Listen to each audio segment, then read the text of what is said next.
Hi friends, welcome to queen உலகம். Queen உலகத்து பெண்கள் இன்றைக்கி என்ன பண்ணுறாங்கன்னு வாங்க பார்க்கலாம். பாருங்கள் என்ன பண்ணுறாங்க.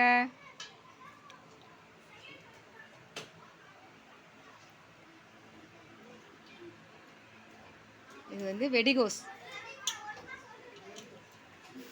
டீ கடையிலலாம் இருக்கும் இல்லையா வெடிகோஸ், அது போடுறாங்க.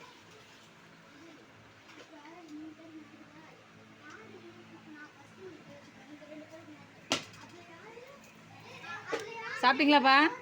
வெடிகோஸ் சாப்பிட்டு பார்த்தீங்களா? நல்லா இருந்ததா?